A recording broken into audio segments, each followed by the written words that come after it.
KPBS On Demand is supported by UC San Diego's Art Power, presenting cellist Joshua Roman, performing from his album Immunity, alongside music by J.S. Bach and more. Sunday, June 22nd at UC San Diego's Epstein Family Amphitheater. Reserve your tickets at artpower.ucsd.edu. Good morning. I'm Debbie Cruz. It's Monday, April 10th. SDG&E looks into changing how they charge customers for electricity. More on that next, but first, let's do the headlines.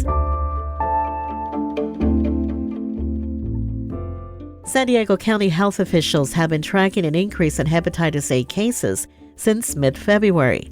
Health officials have been trying to prevent another outbreak like we saw in 2017. Deputy Public Health Officer Dr. Cameron Kaiser says the county has been working with cities to increase sanitation and vaccination efforts, and so far there's been no official outbreak. We're now up to 16 confirmed cases in San Diego County for 2023. That's an increase of 2 from our last weekly update, and it works out to about 5 a month so far. More than half the cases this year have been among those people who are homeless. Hep A is commonly spread through fecal matter. A study from the Scripps Research Institute shows that cravings for alcohol can be medically controlled. The study focused on apremilast, a drug that's been approved by the FDA for use on the skin condition psoriasis. Scripps Research conducted a clinical trial with 50 people who had severe alcohol use disorder. It showed those who used the drug reduced their drinking by more than half. Apremilast is sold by the brand name Otezla. Researchers say the next step is to test it in a larger, more diverse group of drinkers.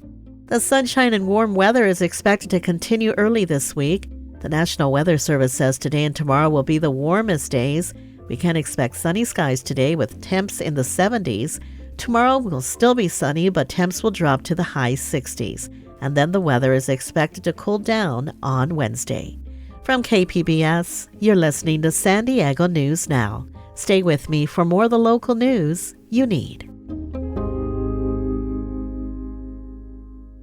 KPBS On Demand is supported by Splatero, helping homeowners pay off debt or for home improvements by offering streamlined access to your home's equity with no additional monthly payments or new debt. Splatero provides a lump sum payment in exchange for a share of your home's future value. Learn more at splatero.com.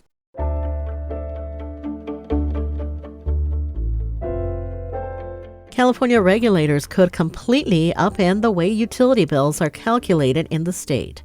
Recently passed legislation, AB 205, requires the California Public Utilities Commission to put together an income-based fee for the state's utility customers. Environment reporter Eric Anderson says SDG&E submitted their plan on Friday. California lawmakers opened the door to a major overhaul of utility pricing when they passed Assembly Bill 205. It requires the California Public Utilities Commission to develop an income-based monthly fee system for the state's utility customers.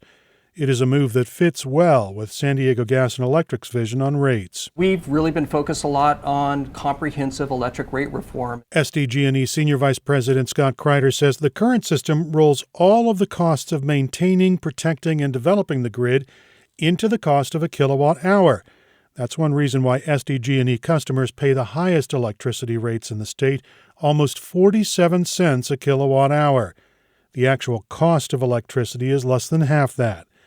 The utility proposal separates the cost of electricity and the cost of maintaining the grid. This is really about taking our existing rates and really changing how electricity is priced. San Diego Gas and Electric's proposal moves those grid upkeep and development costs into a fixed monthly fee that would drive down the kilowatt-hour rate for electricity.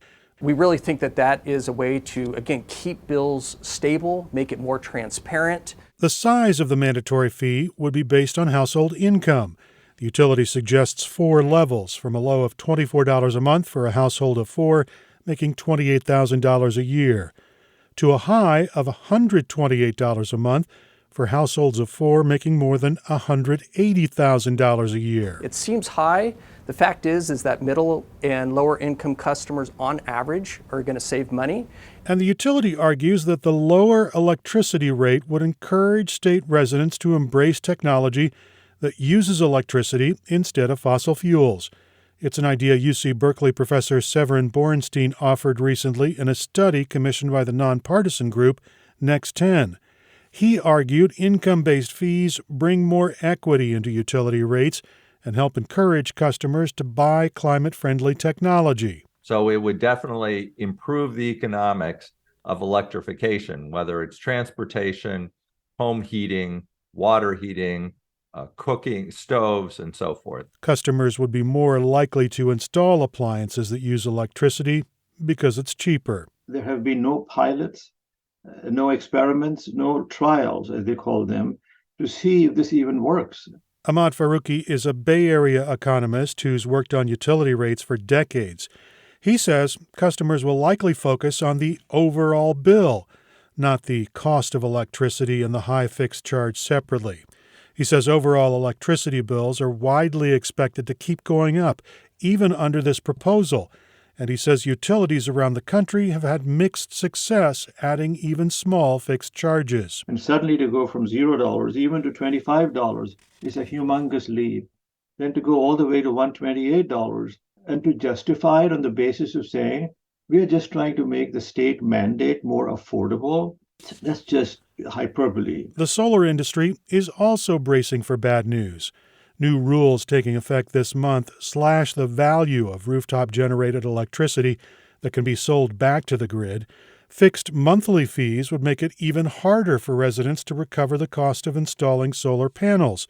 The Solar Rights Alliance's Dave Rosenfeld thinks the plan will be good for utility balance sheets, but he's not sure customers will benefit. High fixed charges discourage people from reducing their electricity use, whether through energy efficiency, conservation, or rooftop solar. We know that's like hands down a proven thing. The California Public Utilities Commission is considering a number of proposals, and regulators will have the final decision on how income-based fees will be determined and where and when the fees will be applied.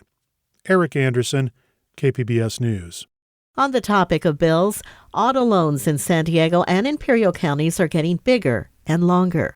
Reporter Kenny Heisen looked into how this is affecting low-income San Diegans. Doing budgets one-on-one with individuals and families, I've been noticing the car payment is getting a little higher, and it's becoming a little concerning in many cases. Felipe Arevalo is a community outreach coordinator for San Diego Financial Literacy, a nonprofit that helps people manage their finances. And it's making them put other things on hold, perhaps saving, being able to purchase a home. The average balance on a new auto loan in San Diego and Imperial counties is over $10,000 more than it was at the start of the pandemic. That means longer loans, more interest, and a higher chance the borrowers will owe more than the car is worth. If you find yourself behind on your loan, Arevalo recommends talking to your lender. Sometimes the lenders will have programs to help you out, review your budget.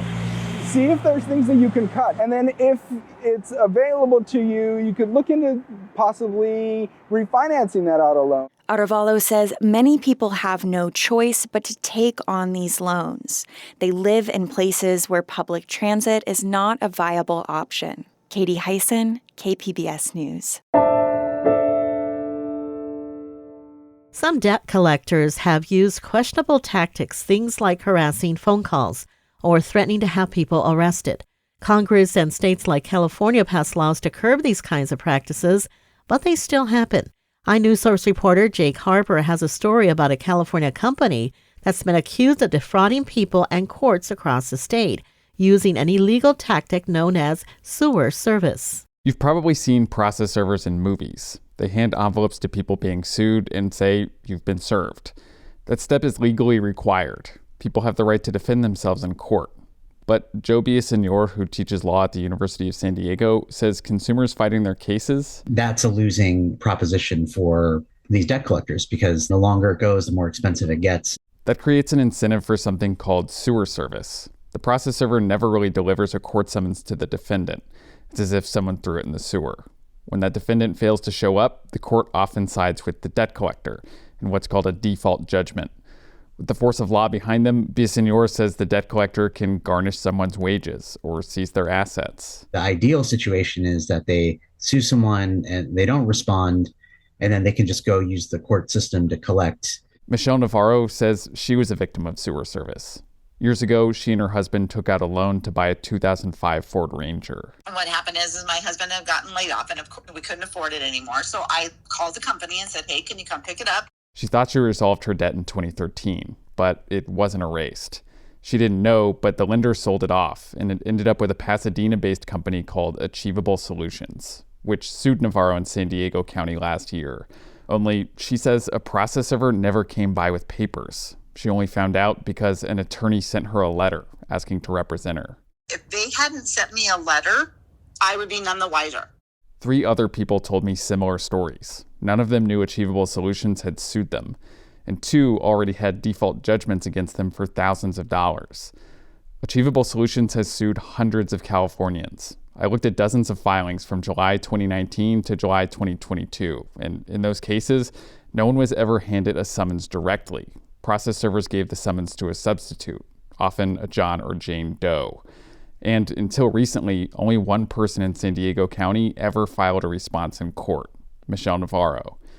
After she got that letter, Navarro Googled Achievable Solutions and found the company and its associates have been sued in Alameda County for exactly what she says happened to her.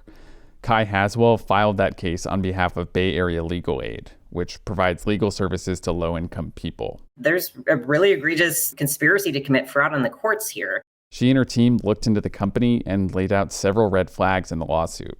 More John Does, more Jane Does. The process server would have had to drive impossibly fast to knock on people's doors. And it turns out Achievable Solutions and the process server company are linked, which Haswell says could give the process server an incentive to lie. These are all the same people performing this scam and controlling these entities together. Takashi Chang, the man who incorporated both businesses, says this is all a misunderstanding. First, the ties between the companies. Chang described that as vertical integration. For us, it's much more efficient and economical to have everything in-house. He later said he was no longer involved with Achievable Solutions.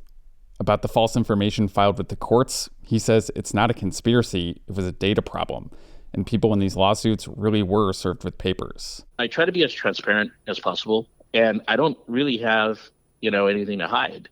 Haswell isn't swayed by his arguments. More than a year after filing her lawsuit, she has yet to talk with anyone from the company or any of the process servers named in court filings. In fact, she's not even sure the process servers are real people. From San Diego, I'm Jake Harper. iNewsSource is an independently funded nonprofit partner of KPBS. Coming up, our KPBS film critic tells us her review on the movie Smoking Causes Coughing. That's playing in San Diego this week. We'll have that story just after the break.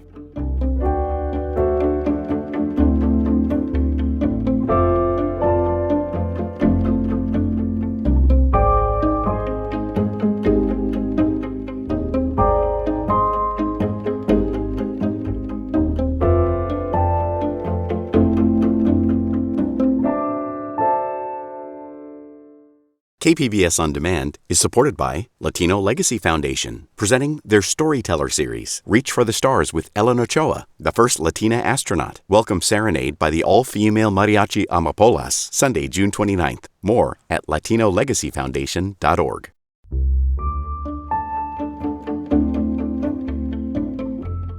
DC and Marvel both have new superhero movies out, but film critic Beth Accomando wants to know if you have heard of a group of Avengers known as Tobacco Force. Here's her review of Smoking Causes Coughing, that's playing at Digital Gem Cinema through Thursday. If John Waters, the Sultan of Sleaze, the Prince of Puke, and the King of Schlock declares your film a superhero movie for idiots and one of the best movies of the year, yes! Whoa! You are obviously doing something right, but maybe also in a way that's absolutely wrong. Smoking Causes Coughing follows a team of superheroes known as Tobacco Force as they fight evil and destroy monsters that even a child dismisses as a man in a rubber suit.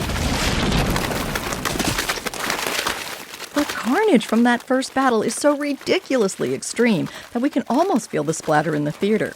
Whoa! But then French filmmaker Quentin Dupieux is all about being ridiculous. In the film Rubber, a tire was the main character, and in Mandibles, it was a giant fly. Smoking Causes Coughing starts strong with a hilarious takedown of superhero tropes, but then drifts into low-key loopiness before it kind of fizzles out. But Debut is just so delightfully quirky and sweetly affable that I always look forward to what he does, and I urge you to give his films a try. Beth Accomando, KPBS News.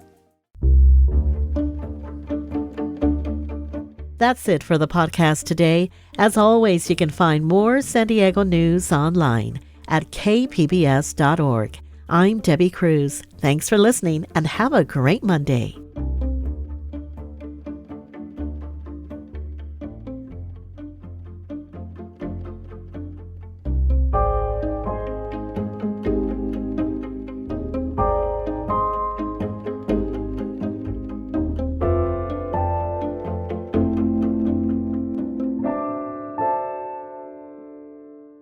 KPBS On Demand is supported by the San Diego County Toyota dealers, presenting a new 2025 Tundra designed to combine performance and comfort with up to 437 horsepower and 10-speed automatic transmission. See your Toyota dealer. The San Diego County Toyota dealers. We make it easy.